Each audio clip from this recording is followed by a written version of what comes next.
오늘 이 아침에 하나님께서 우리에게 주시는 말씀은 누가복음 19장 28절로 44절까지의 말씀입니다.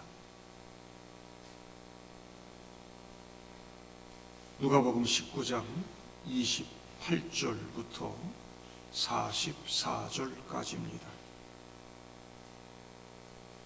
예수께서 이 말씀을 하시고 예루살렘을 향하여 앞서서 가시더라.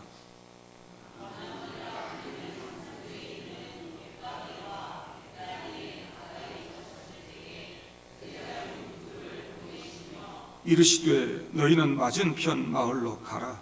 그리로 들어가면 아직 아무도 타보지 않은 나귀 새끼가 매어 있는 것을 보리니 풀어 끌어오라.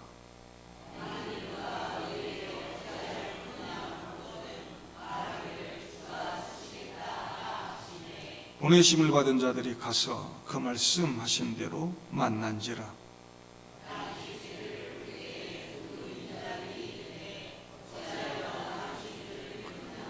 대답하되 주께서 쓰시겠다 하고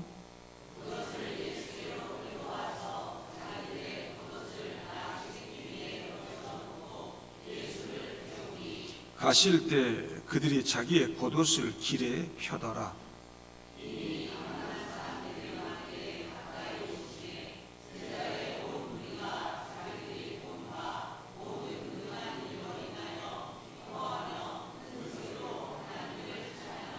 이르되 찬송하리로다. 주의 이름으로 오시는 왕이요 하늘에는 평화요 가장 높은 곳에는 영광이로다 하니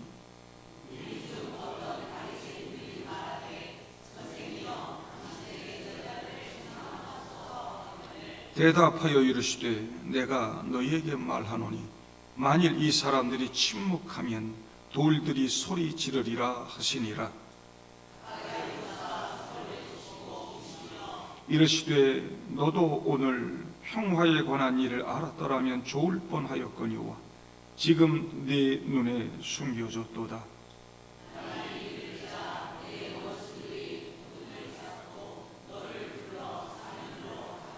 같이요 또 너와 및 그 가운데 있는 내 자식들을 땅에 메어치며 돌 하나도 돌 위에 남기지 아니하리니 이는 내가 보살핌 받는 나를 알지 못함을 인함이니라 하시니라. 아멘. 잘 다녀왔습니다.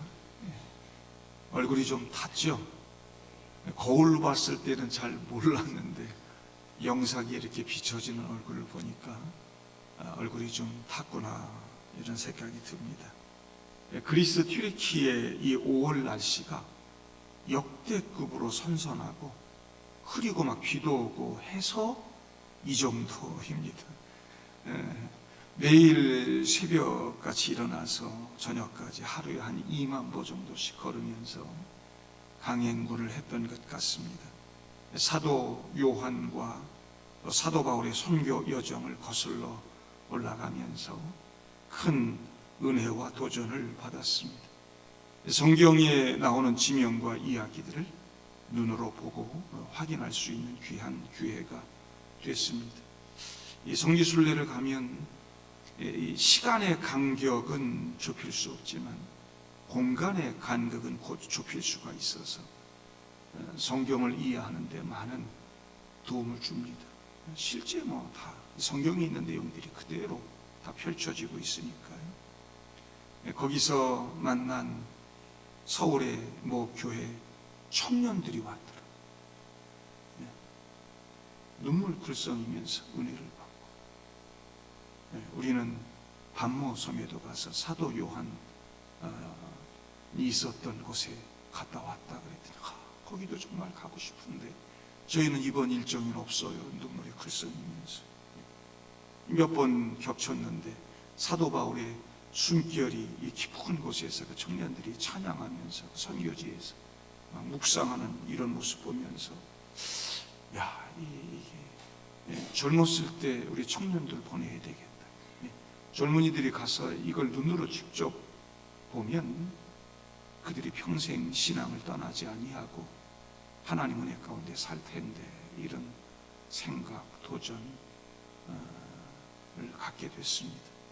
우리 교회가 열심히 해서 나 성지순례 가야지, 이 생각도 한번은 해야 되겠지만, 우리 젊은이들 한번 성지순례 보내서 그들이 평생 역사의 현장 가서 예수를 만나고 복음을 만나고 믿음의 길을 걸어갈 수 있도록 또 후원하는 그런 교회가 되었으면 좋겠습니다. 아무도 아멘 안 하시죠? 우리는 그동안 누가복음을 공부해 왔습니다. 여기는 이스라엘, 지금 예루살렘이 배경이지요. 지난번 말씀에 한 귀인이 왕위를 받아가지고 오려고 가면서 열 문화를 10명의 종에게 한 문화씩 나눠주고 장사하게 했는데, 이제 시간이 지나서 왕위를 받아가지고 귀환하고 그들을 다 모아서 엄히 정산하는 내용을 보았습니다. 주인의 명대로 열심히 장사해서 수익을 남긴 종들은 그 대가와 상급을 받았고 왕과 함께 나라를 다스리는 자리에 앉게 되지만, 주인을 바르게 알지 못하고 아무것도 하지 않은 종은 심판을 받는 내용이었습니다. 그리고 주인의 왕됨을 원하지 않고 거부하고 방해했던 적들은 진멸을 당하게 됩니다. 이게 다 하나님 나라 왕으로 오신 예수님의 이야기인 것이죠. 오늘 우리가 읽은 본문은 그 왕의 이야기로 시작됩니다. 그렇게 예수님 당당하게 막 정산도 하고, 내가 왕됨을 원하지 않은 저 적들 원수들 이리로 끌어다가 내버려 죽이라, 뭐 그렇게 하고, 그리고 28절에 예루살렘을 향하여 앞서서 막 하시는데, 분명 왕으로 입성하고 계시는데 내용은 참 초라한 모습입니다. 로마 제국의 왕처럼 전쟁에 승리하고 멋진 군마를 타고 군대를 대동하고 입성하는 모습이 아니라 나귀 타고 입성하시죠.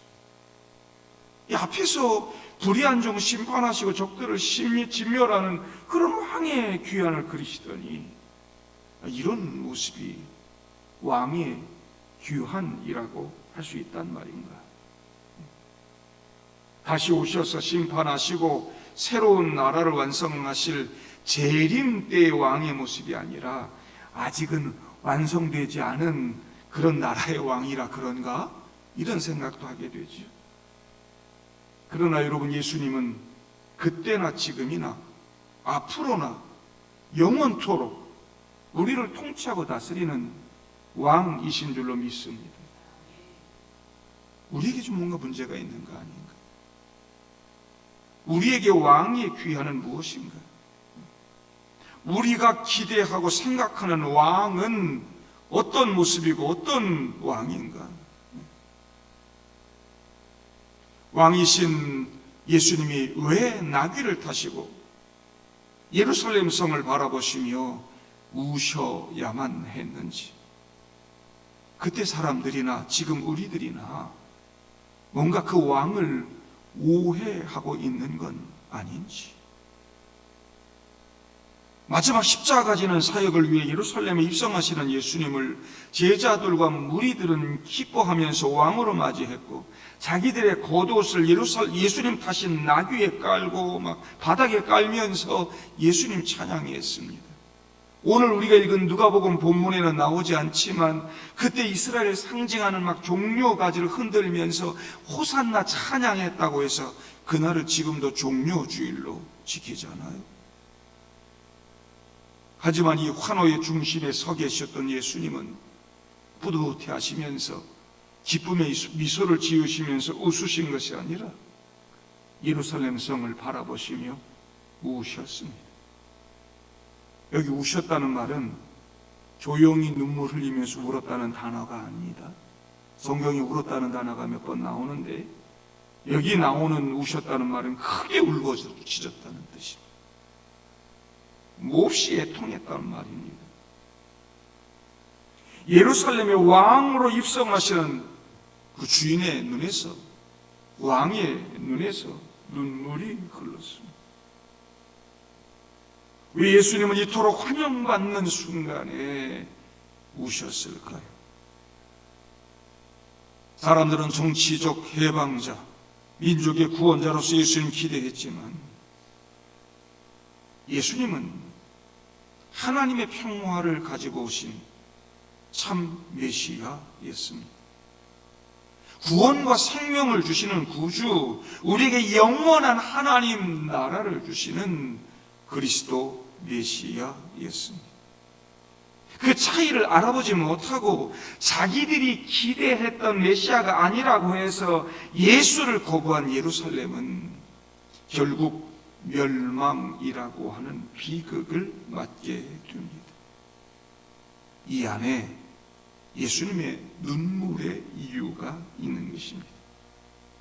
예수님이 무엇을 위해, 누구를 위해 우셨는지.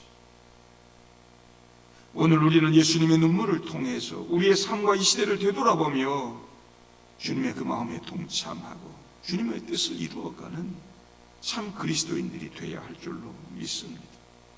성도 여러분, 우리는 먼저 예수님이 예루살렘에 입성하실 때 어린 나귀 새끼를 타셨다는 것에 주의할 필요가 있습니다. 이는 스가랴 9장 9절의 예언을 성취하는 상징적인 행위로서 예수님이 평화의 왕, 겸손한 메시아로 오셨다는 선언인 것입니다. 스가랴서 9장 9절을 보면 시온에 따라 크게 기뻐할지어다, 예루살렘에 따라 즐거이 부를지어다. 보라, 내 왕이 내게 임하시나니 그는 공의로우시며 구원을 베푸시며 겸손하여서 나귀를 타시나니. 나귀의 작은 것 곧 나귀 새끼니라 말씀합니다. 왕으로 입성하시는 예수님이 나귀 새끼를 타십니다. 한 지역을 점령하는 로마의 장군처럼 혹은 왕처럼 군마를 타시는 것이 아니고 나귀를 타신다. 이 왕은 굴림이 아닌 죽음을, 영광이 아닌 수치의 십자가를, 천동이 아닌 섬김을 통해 평화를 이룬다는 것이죠. 하나님 나라의 평화는 로마의 평화처럼 힘으로 이루어지는 것이 아니라 눈물과 사랑으로 이루어지는 것입니다. 로마의 평화, 팍스 로마나 무기로 말이에요. 짓밟아가지고 우리에게 항복해, 굴복해, 그런 평화를 줄게, 이렇게 만들어지는 평화가 아니었어요. 피와 착취로 만들어진 그런 평화가 아니었습니다. 예수님 주시는 평화는 눈물과 사랑으로 만들어지는 평화였습니다. 그래서 나귀를 타셨습니다.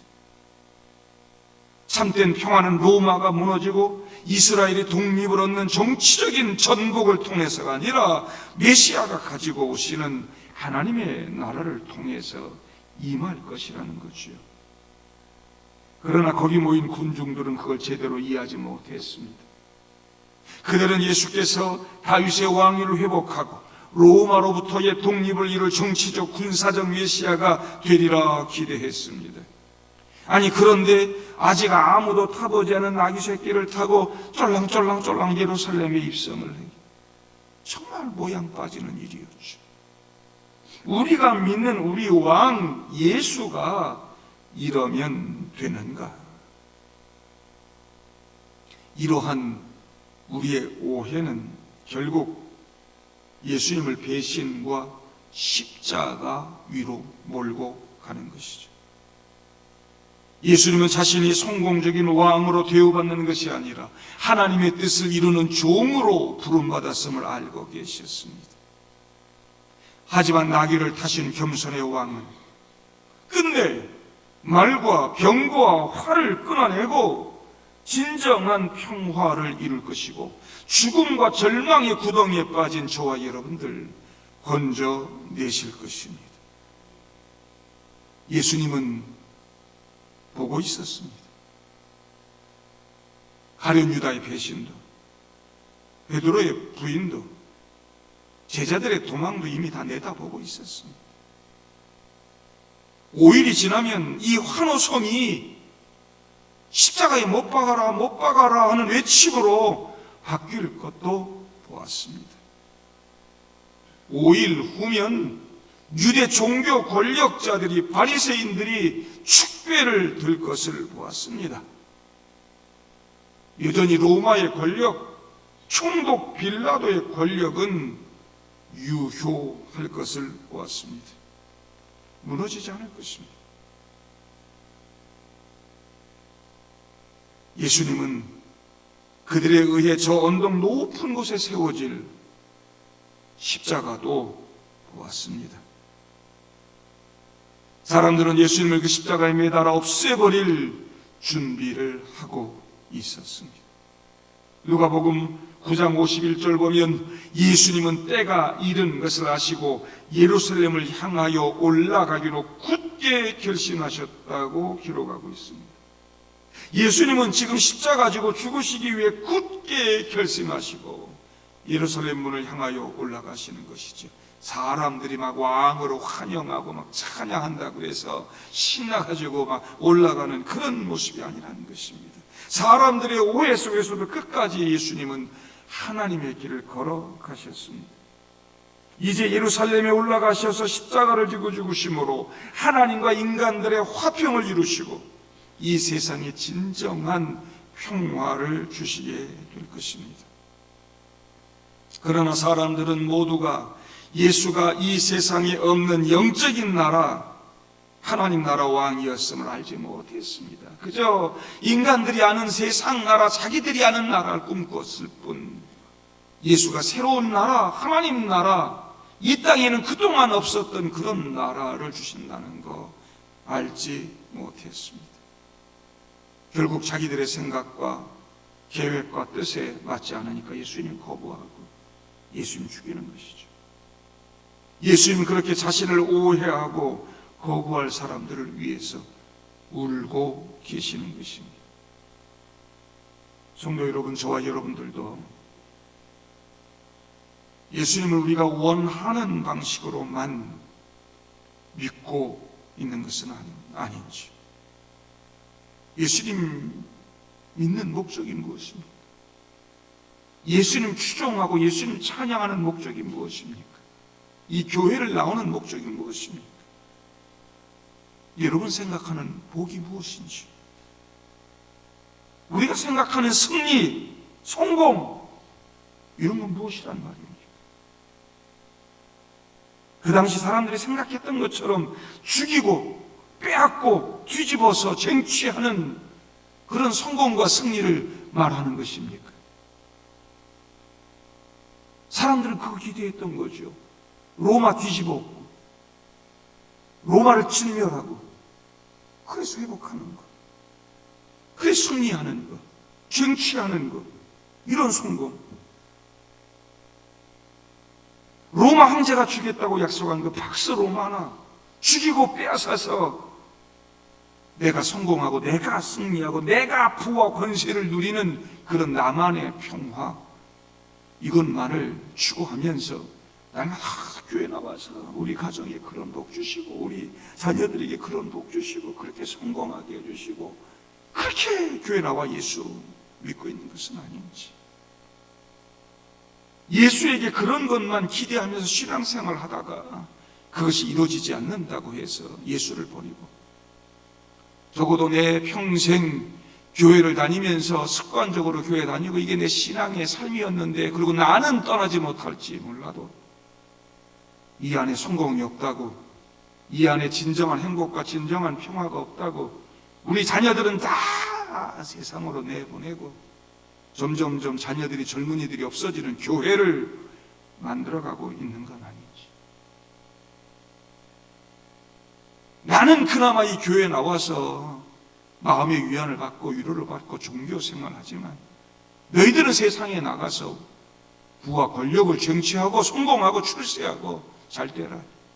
더 이상 예수는 그런 걸 주는 예수가 아닌갑다. 그런 시대를 만들어가고 있는 건 아닌지, 예수님의 십자가가 이 세상을 정복하는 진정한 승리였음을 우리는 놓치고 있습니다. 지금은 그런 오해로 인해 그 품에 칼을 품고 있었을지 모를 제자 베드로가 결국에는 그 십자가 예수의 길을 따라갔고, 지금은 예수의 은혜와 사랑으로 평안한 삶을 기대했을지는 모를 막내 제자 요한이 평생 그 예수님의 십자가의 길을 걸어갔습니다. 예수를 공격하고 거부했던 바울이 박해받던 초대교회 그리스도인들이 그 십자가의 길을 걸어갔습니다. 이번에 가서 그 일부를 확인하고 찾아보고 그러고 왔습니다. 오늘 나귀 타고 입성하시다가 예루살렘 성을 보시며 우셨던 예수님의 눈물은 지금 우리들에게도 너희들이 참 메시아를 아는가? 우리가 예수 그리스도 그렇게 붙여서 쓰다 보니까 너무 자연스럽게 말하지만 예수가 그리스도다, 예수가 메시아다 같은 말이죠. 이거 너무나 엄청난 진리입니다. 예수가 그리스도다. 이것이 여러분 마음에 새겨질 수 있기를 바랍니다. 그리스도, 기름 부음 받은 왕이고 우리의 진정한 생명의 주인 되시는 그분, 우리의 죄를 용서하시고 하나님 나라 주시는 그분 붙들고 사는 여러분들 될 수 있기를 바랍니다. 예수님께서 우셨던 이유는 단지 자신이 오해받고 있었기 때문만은 아니었습니다. 제자들과 무리들이 예수님을 왕으로 메시아로 환영하고 찬양하는 모습을 보면서 바리새인들이요, 선생이요, 당신의 제자들을 책망하소서,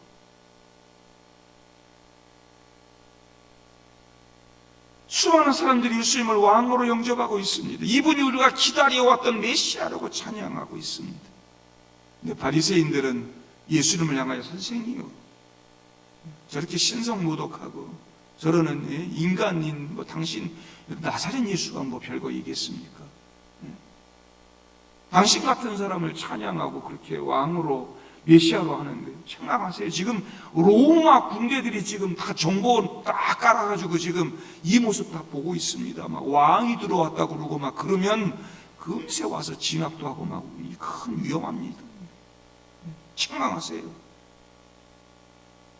그때 예수님께서는 대답하십니다. 내가 너희에게 말하노니 만일 이 사람들이 침묵하면 돌들이 소리 지르리라. 그러시고는 성을 보시고 우셨습니다. 그리고 42절에 말씀하시기를 너도 오늘 평화에 관한 일을 알았더라면 좋을 뻔하였거니와 지금 내 눈에 숨겨졌도다 말씀합니다.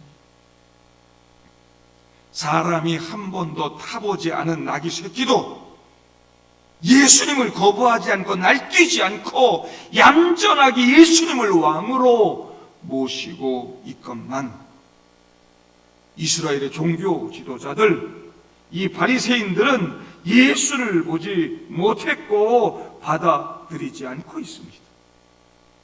제자들과 무리들은 예수님이 메시아 되심을 인정했습니다. 물론 오해했어요. 어떤 메시아인지 온전히 알지 못하고 오해했지만 아예 이 바리새인들은 예수님의 메시아 되심을, 왕 되심을 인정하지 않습니다. 거부하고 있는 것입니다.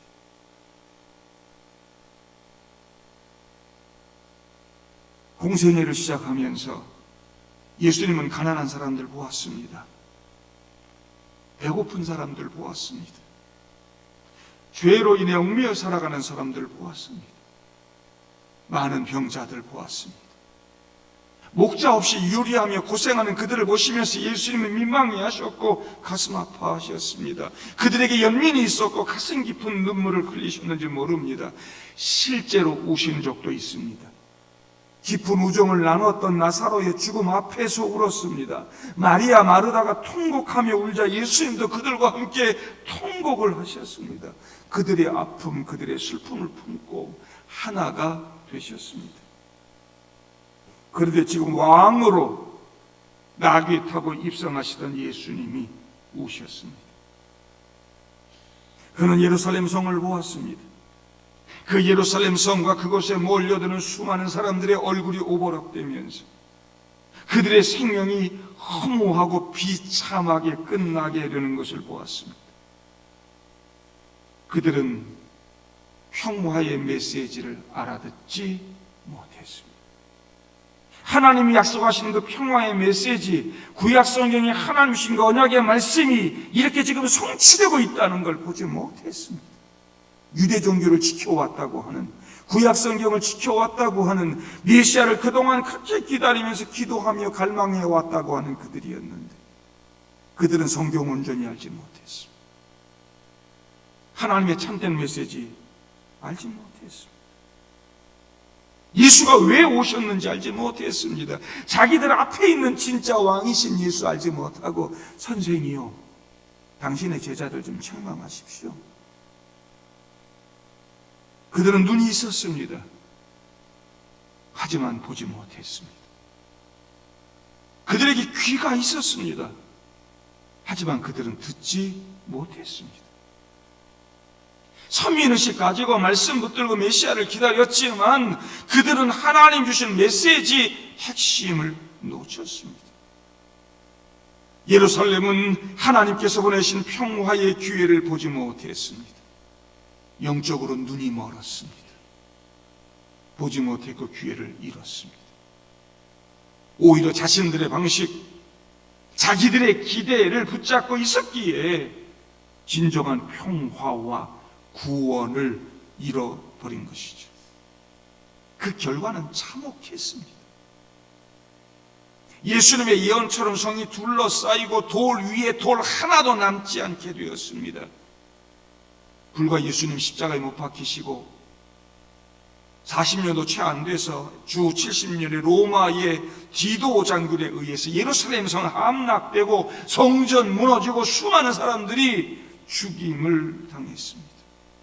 돌 위에 돌 하나도 남겨지지 않고 로마 군인들이 어린 아이들 돌바닥에 메어쳐 죽이는 장면들을 한번 상상해 보십시오. 이걸 내다보셨기에 예수님은 우셨습니다. 예수님의 눈물은 단지 감정적인 동정이 아니라 거룩한 분노요, 애통의 눈물이었습니다. 자신을 거절한 예루살렘의 운명을 아셨기에 하나님의 심판 앞에서 울지 않을 수 없었습니다. 오늘도 우리 성도들 가운데 이렇게 주님의 평화의 길을 외면하고 있지는 않은지 돌아봐야 할 것입니다. 우리의 삶 속에서, 가정과 교회, 이 사회 속에서 하나님의 뜻과 말씀을 외면한 결과가 참담한 결과, 쓴 열매로 드러나고 있지는 않은지, 그렇게 바쁜 세속적인 그런 삶을 살아가면서 그 중요한 가치, 영원한 것들을 잃어버리고 예수와 관계없는 삶을 살고 있지는 않는지,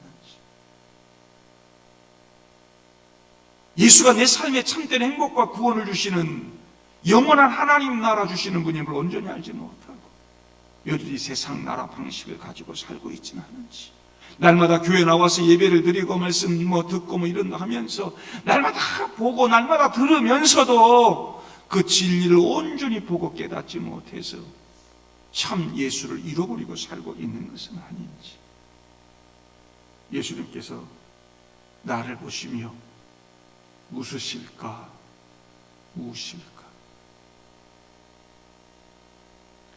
예수님 주변에 있던 사람 가운데 상당수가 예수님 우시는 걸 모르실 수도 있었겠다, 모를 수도 있었겠다.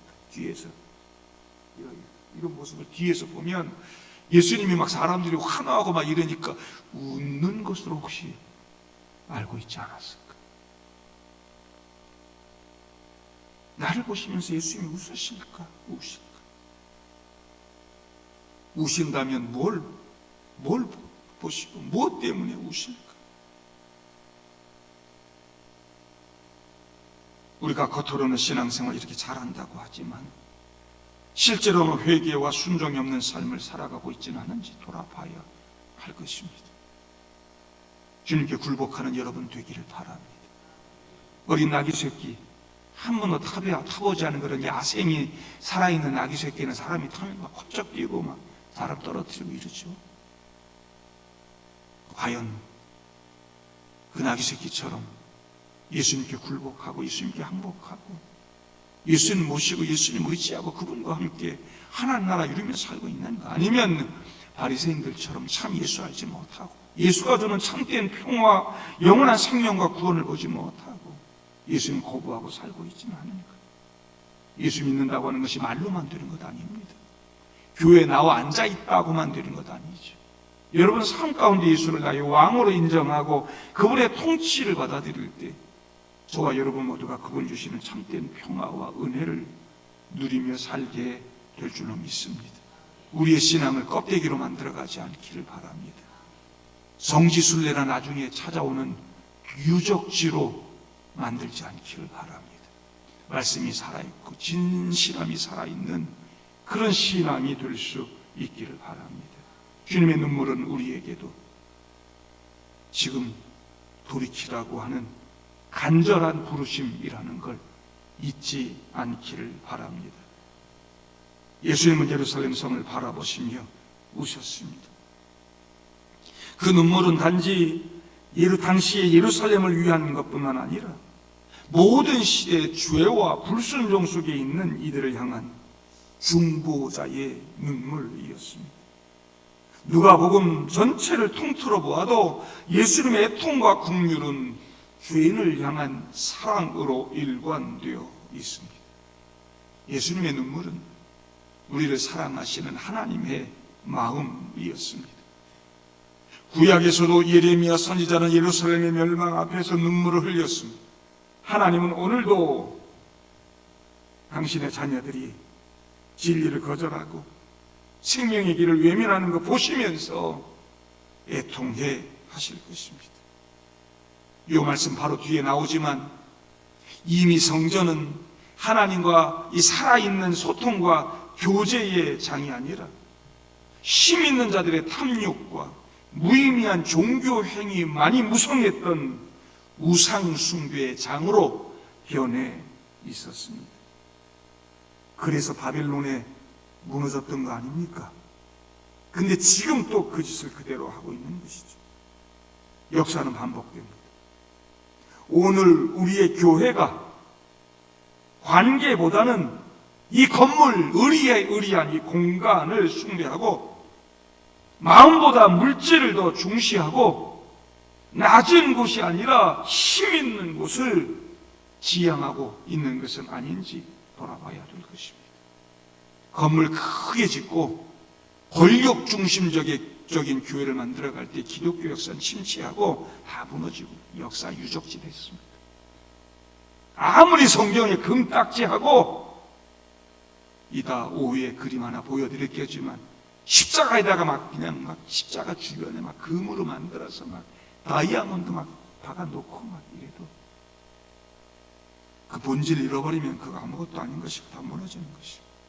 그 껍데기 소중히 여겨봐야 말씀의 내용, 그 본질, 신앙 잃어버리면 다 무너지게 될 것입니다. 교회가 바라봐야 할 것이 무엇인가? 진짜 우리가 추구해야 될 것이 무엇인가? 평화의 길을 알지 못하고 형식적인 신앙에 빠진 백성들을 향한 이 주님의 탄식은 지금 한국 교회를 향해, 우리 교회를 향해도 들려지는 것입니다. 예배당은 이렇게 아름답게 짓고 교회가 튼튼하게 세워져 있지만 기도는 없고 날마다 찬양은 부르지만 회개는 없고 하나님 말씀 날마다 공부하고 암송도 하고 제자훈련도 하고 다 지식은 있으나 순종은 없는 이런 교회를 향한 탄식이 주님의 눈물이 지금도 있을 것입니다. 주님께서 지금 우리가 살아가는 이 교회와 도시를 바라보며 울고 계시지 않을까? 제자들이 예루살렘 입성하면서 와 성전 좀 봐. 돌 하나가 이게 도대체 와 이게 돌 하나가 얼마나 사이즈가 와. 돌 하나가 하나도 그 위에 돌 하나도 남겨지지 않을 것이다. 그 성전의 거대한 위용, 그 그림자 속으로 들어가면서 예수님 그것이 하나도 남지 않은 모습 바라보며 우신 것이죠. 성지순례하면서 보고 왔어요. 그런 모습들, 껍데기 다 무너져버린 모습들을 보고 왔어요. 여러분이 왕으로 받아들인 그분이 지금 우리들을 바라보면서 우십니다. 오늘 본문에 나오는 예수님의 눈물은 우리를 향한 눈물인 것입니다. 이 시대를 향한 눈물인 것입니다. 하나님의 거룩과 공의가 무너지고 진리가 조롱받으며 사랑이 식어지는 시대, 예수님의 눈물은 지금도 흐르고 있습니다. 저와 여러분들이 그 눈물을 외면하지 않기를 바랍니다. 주님의 눈물에 응답하는 진짜 예수교인, 진짜 그리스도인들 될 수 있기를 바랍니다. 오늘 우리는 예수님의 눈물을 묵상하면서 다시 질문해야 됩니다. 나는 무엇을 위해, 누구를 위해 울고 있는가? 신앙에서 멀어져 가고 있는 나의 모습을 위해, 우리 아들, 딸들을 위해 타락해 가고 있는 이 시대에 이 불쌍한 영혼들을 위해 울고 있는가? 주님의 눈물에 동참하고 있는가? 여전히 군중 속에서 나 자신만의 기대와 목적을 붙들고 그걸 추구하는 자리에 있지는 않은가? 되돌아봐야 할 것입니다. 예수님 오늘 이 아침에 눈물로 저와 여러분들 부르시는 줄로 믿습니다. 돌아오라. 진리의 길, 생명의 길, 평화의 길로 나아가라. 그분께서는 오늘도 성령님을 통해서 저와 여러분들의 마음의 문을 두드리고 계신 줄로 믿습니다. 예수님께 항복하기 전까지는 결코 평화를 알 수 없습니다. 하나님의 때를 놓치지 않기를 바랍니다. 회개의 기회를 외면하지 않기를 바랍니다. 십자가의 은혜는 지금도 유효한 것입니다. 예수님의 눈물은 여전히 우리를 살리는 능력이 되는 것입니다. 예수님만이 유일한 길인 줄로 믿습니다. 주님의 눈물은 좌절과 끝이 아니었습니다. 새로운 시작이었습니다. 심판이 아니라 회복을 위한 부르심이었습니다. 저와 여러분 모두가 오늘 그 주님의 눈물 앞에 무릎을 꿇고 우리의 믿음, 우리의 신앙을 다시 시작해 갈 수 있기를 소망합니다. 함께 기도하겠습니다.